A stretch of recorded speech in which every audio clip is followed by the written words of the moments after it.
This is Good Morning Indiana, working for you. Good Thursday morning. Time now is 4:27. I'm Meredith Barrick. And I'm Nicole Griffin. We want to get right to Storm Team 6 meteorologist Todd Clausen. Todd, I know storms are moving through the area right now. Yeah, there's a severe line moving through right now. Many of you are already dealing with it. Here are the thunderstorm warnings that we have at this hour. And it's all thunderstorm warnings, but we do have some winds up to about 70 miles per hour with these storms. And they have just now issued the warning for downtown Indianapolis. So that's what it looks like as far as where the warnings are. Here is the line of storms. Look at all the lightning associated with this. What you can expect is you'll hear the thunder first, and then you'll get hit with the heavy rain and a big gust of wind. Now, it's a thin line of storms. That is the good news, but this will trek all the way across the state. It's been maintaining its strength. We've had those gusts of 40 to 70 miles per hour with this line. We've had hail reports with this line. The good news is we have not had any tornado warnings here in central Indiana, but certainly it's going to be a pretty rough go of it for some of you. If these storms are moving through your neighborhood, Elena's on the phone right now. We've had some semis blown over on the interstates already with this line of storms up in portions of White County. So there is some really, really strong winds with this, so if you can avoid getting on the roads until it passes, that's probably advisable. And of course, we'll walk you through it hour by hour here throughout the course of the morning. All right, Todd, thank you. And not ideal weather as we head into Memorial Day weekend and, of course, the Indy 500. A lot of people going to be taking to the skies. And TSA has a message because Indy Airport is going to be jam-packed. Yeah, our Aaron Lish is going to be live at the airport this morning, breaking down what you should not bring in your bags. I know TSA was saying that is the cause of a lot of delays when people bring things that they aren't supposed to bring. So we will check in with Aaron live this morning. Also, we're looking forward to race weekend, of course, the Carb Day schedule. Yes, so we will be live out at the track tomorrow, starting off with practice at 11 a.m. And then the Indy Lights Freedom 100 race will take place at 1. And then Kool and the Gang takes the stage at 3:30, followed by a performance by Foreigner at 5 p.m. So a lot going on, and we've got that entire schedule for you multiple times throughout this morning. All right, and also looking at our Throwback Thursday this morning, it also takes us to the track as well. Yeah, we're going to take a look back at the evolution of the pylon. Obviously, this started out as a smaller decoration, and now it has evolved into digital. So we're going to take a look back at who is behind the pylon, what it has taken to make those changes over the years. Plus, we've got news, weather, and traffic here to start your Thursday. This is Good Morning Indiana, working for you. Two Johnson County schools at the center of an environmental investigation are given the all clear. How the school corporation is making sure you stay informed on the findings. Plus, John Walker Lind is scheduled to be released from an Indiana prison today. New this morning, we're learning more about the conditions surrounding his release. But first, it is 4:30 on your Thursday morning. I'm Meredith Barrick. And I'm Nicole Griffin. Elena Martella is keeping a close eye on those roads. We heard Todd say it at the top. Definitely some crashes out there, but Todd, storms moving through our area right now. And these storms are going to roll all the way across the state. So some of you have already seen these storms, some of you about to get them, and the Weather Service has issued a lot of warnings already out ahead of this line of storms. So here's where it stretches from right now, from Peru down towards Terre Haute. This whole line is moving off towards the east very, very quickly. So you notice from Macy to Logansport down to Delphi, some very, very heavy rainfall, a lot of lightning, and it's the leading edge here where you'll have that big gust of wind where we could see some gusts up to 70 miles per hour. So Peru and Kokomo, you should be seeing these wind gusts here shortly by about 4:43 in Kokomo, and then eventually by about 5 o'clock as you move a little further off towards the east, and windfall will extend down to the south, Frankfort to Crawfordsville, Rockville, some really, really heavy rainfall. So up next is Lebanon as well as Greencastle, and then this line of storms will make its way into the metro area as well. But Lebanon here in just about 10 minutes or so, Brownsburg as we get a little closer to the top of the hour. So what the Weather Service is doing is they're issuing the warnings out ahead of this line. So you notice the line is sweeping off towards the east. You notice the Weather Service has extended the thunderstorm warning into Indianapolis. We're probably about 20 to maybe 30 minutes out from the storms reaching Indianapolis, but they want to get that warning out to make sure you can get in your safe place here as these storms roll through. Now, temperatures this morning were in the 60s and 70s. It's really, really muggy. The rain is only this morning. Once this line goes through, we're in pretty pretty good shape for the rest of the day as it turns partly cloudy with temperatures that eventually climb up into the low 80s. But certainly these storms are going to cause some issues, and they already have on the roadways. Elena? They're already causing a lot of issues, especially up in White County, Todd. So there's already 3 overturned semis. That's left northbound I-65 closed between US 231 and State Road 18. Take a look at that red. So you're going to need to find an alternate route. You can always take 231 up and head on over, return back at State Road 18. So keep that in mind if it is part of your drive.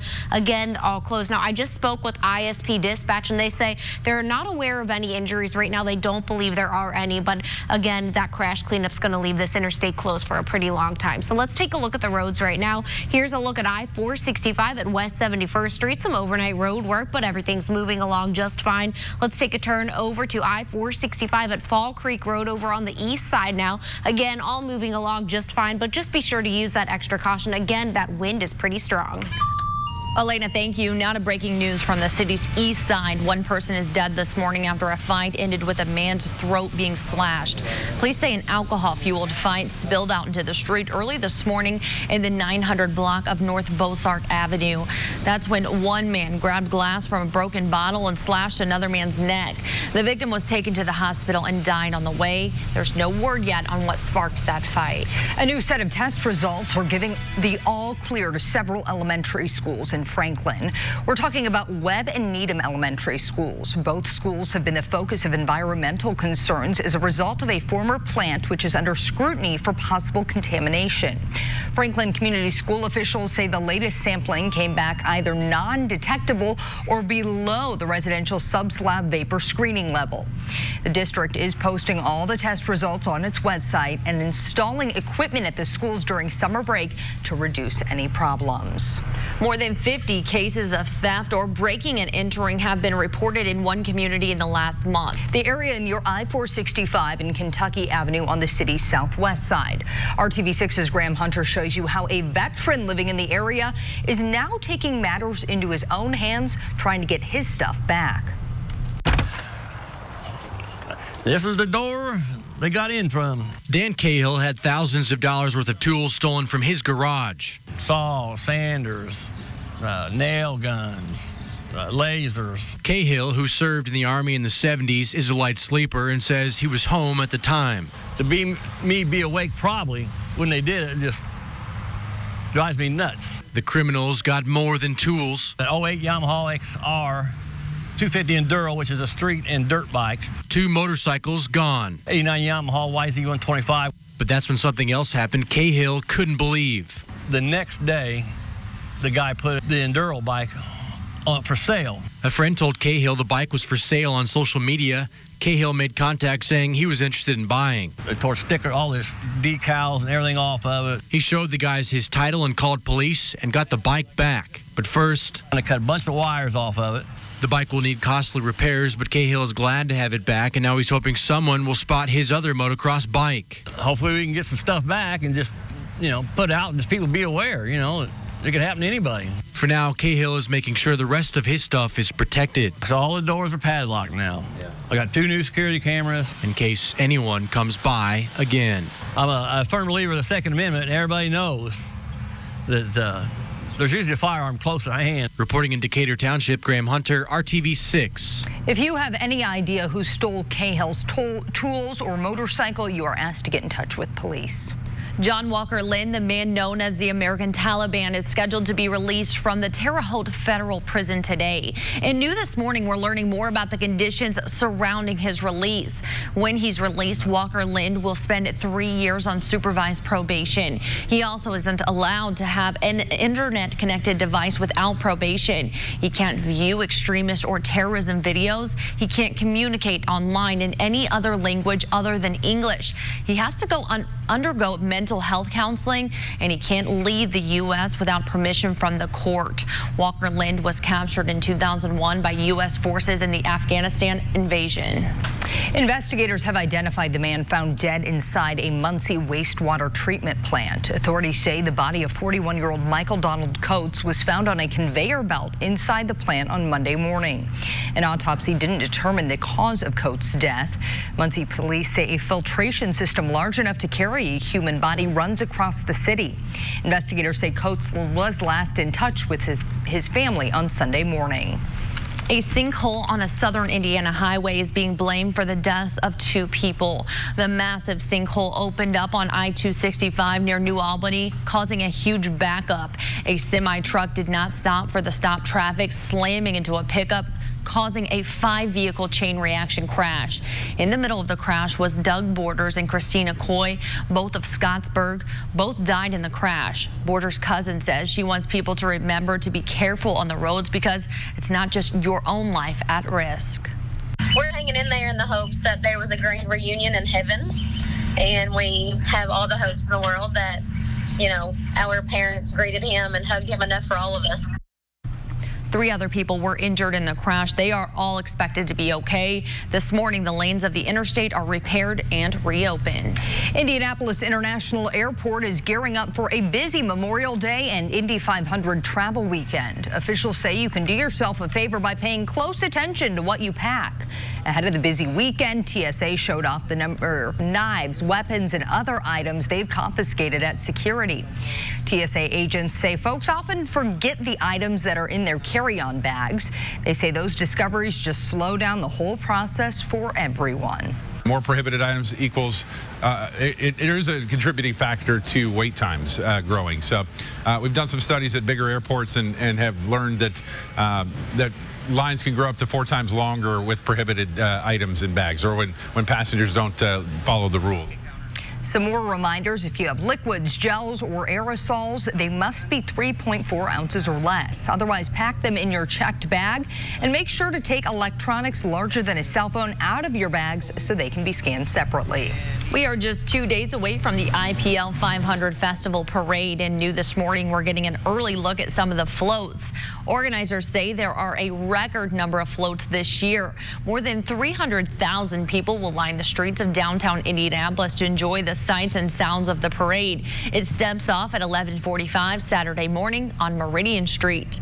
Before we get to the parade, we have Carb Day to enjoy. All of the fun at the track gets started at 8 o'clock tomorrow. The final Indy 500 practice gets underway at 11. The Indy Lights Freedom 100 starts at 1. The pit stop competition at 2. Kool and the Gang take the stage at 3:30, followed by Foreigner. You can find all of that information right now on the RTV6 app.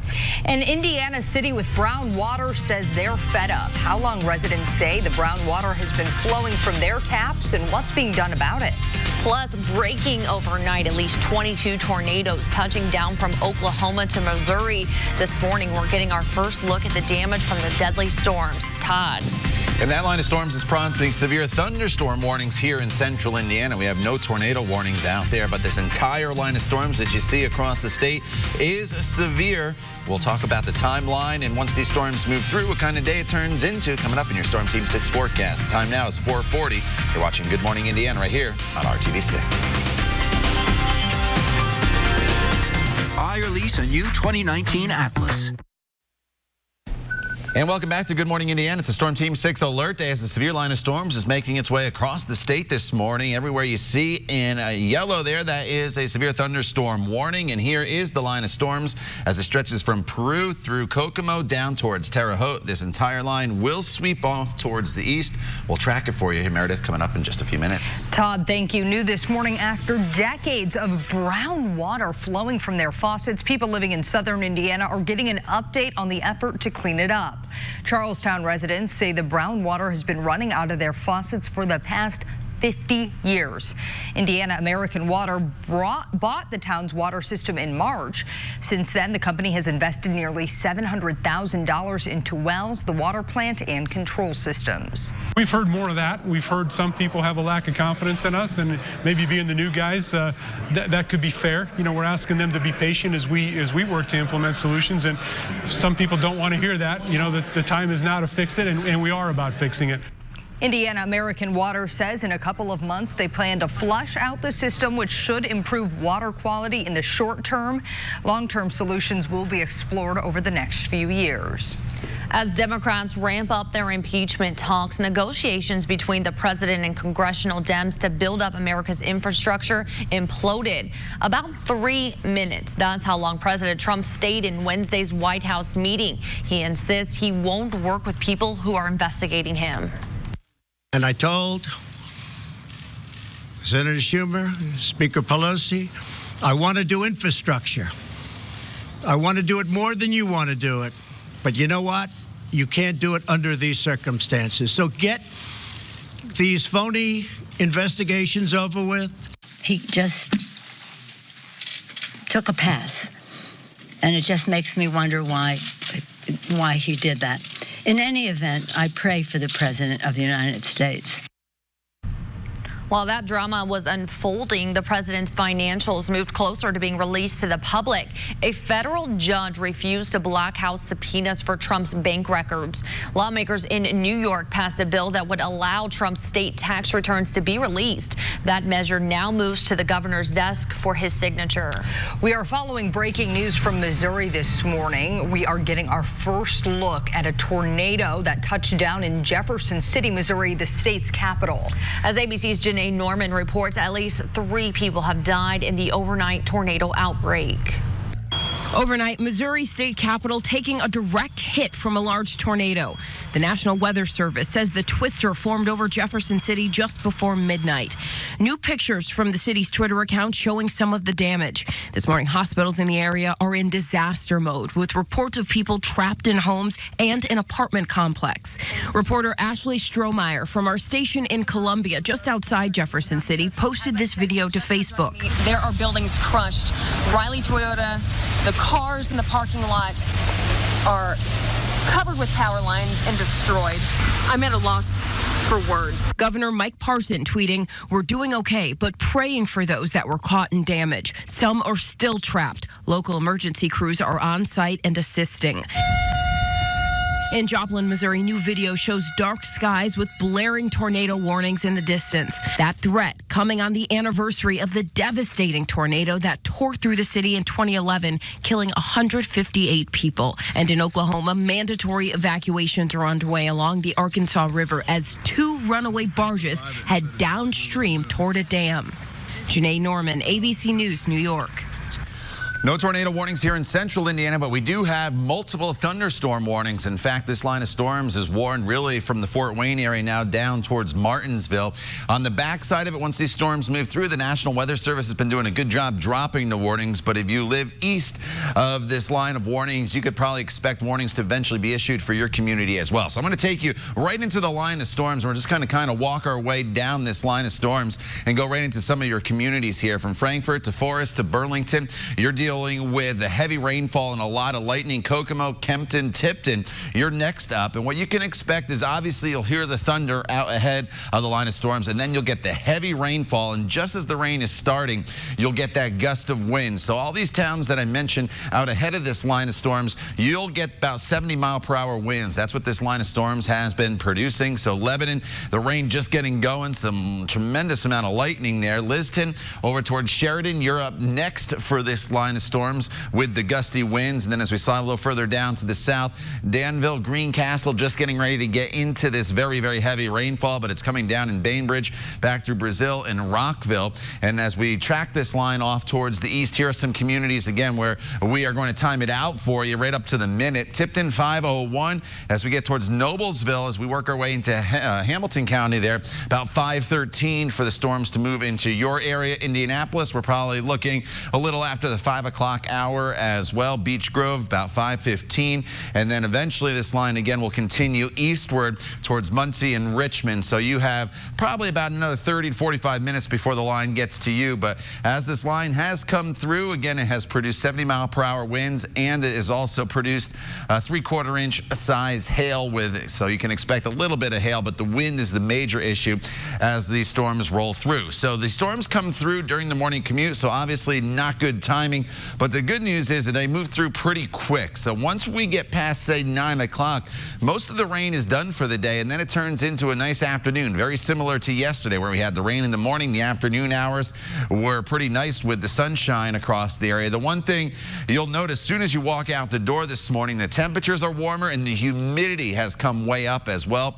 We're in the 60s and 70s currently across the area, and we'll get the temperatures up into the low 80s this afternoon, but it's going to be pretty uncomfortable with that humidity around, so it's going to feel even a little bit warmer. Now, as we get into the day tomorrow, it's carb day at the track. It's going to be hot. It's going to be humid. There could be a stray storm in the morning hours, but most of the time at the track should be good with partly cloudy skies and a high temperature of 85. That's going to feel more like the 90s across the area when you factor in the humidity. Still have showers and storms, unfortunately, in the forecast for the weekend. Still a little too early to time them out for you, but you can expect them at least at some point here, both Saturday and Sunday. Elena. All right, thank you, Todd. Here's a look at I-465 at West 71st Street on the northwest side. Everything's moving along just fine for your morning drive, but let's take a look at the map. So northbound I-65 is closed past Lafayette and White County because 3 overturned semis. So that's between US 231 and State Road 18. So what you can do to get out of this is you can exit at State Road 18, head eastbound, then go northbound on South 500 West, westbound on West 500 South, and then what you can do from there is southbound on US 231, use US 231 to get back to northbound I-65. We'll, of course, let you know when this opens back up, but you're going to want to plan ahead. Let's take one last look at those roads. I-65 at the North Split downtown. Everything's moving along just fine for your morning drive right now here in the city, so it should be a pretty easy one. Just be extra cautious, especially with that wind. Elena, thank you. Hard work pays off. Meet the man who just graduated from NYU with his nursing degree. You won't believe his start at the school. Todd. All right, this line of storms continues its eastward progression across the state. You can see from Peru to Kokomo, now into portions of Lebanon, Indianapolis, Bloomington up next for these storms as they roll through. Severe thunderstorm warnings posted across this entire line for winds of 60 to 70 miles per hour. Stay with Good Morning Indiana. We'll have another update coming back in just a few minutes. That's why the bananas look so good at Meijer. And welcome back to Good Morning Indiana. It's a Storm Team 6 alert day as this line of storms continues to sweep across the state. Additional thunderstorm warnings have been issued off towards the east, and you can see some of these storms and getting ready to move into Noblesville, Carmel, as well as Brownsburg and Speedway. We'll track them across the entire state for you here throughout the course of the morning. Todd, thank you. Here's a cute story. A pair of U.S. Army captains recently tying the knot in an unusual venue. Their magical location, a New York City subway train during its regular route. The couple says they chose this particular train because of the skyline views, with the actual ideas taking place in front of the Justice of the Peace, just as the train crossed the Manhattan Bridge. Sounds like a lot of germs to me. A man has graduated from New York University's nursing school after working there years ago as a janitor. When he was 15, Frank Baez came to the United States from the Dominican Republic. At 17, he got a weekend job as a hospital janitor at NYU. Well, this week he got his nursing degree from the university. Baez is the first member of his family to graduate college. Now Baez says he's getting ready to take his licensing boards and hopes to get a nursing job at NYU. I have a hunch they'll hire him. Probably a good chance. Yeah. All right, Todd, people waking up to thunderstorms in their area. Yeah, many people already have been woken up with the thunder and the lightning and the heavy rain and the gusty winds. The new warning extends now into Delaware County, Muncie, through Madison County and Anderson, and also into downtown Indianapolis. The warning stopped just south of Greencastle, so Bloomington, you are not in the warnings, but this line of storms continues to sweep across the state. The winds have died down a little bit. That's the good news, but obviously still above severe criteria, so make sure you use the appropriate precautions so you can avoid getting on the roadways while these storms move through.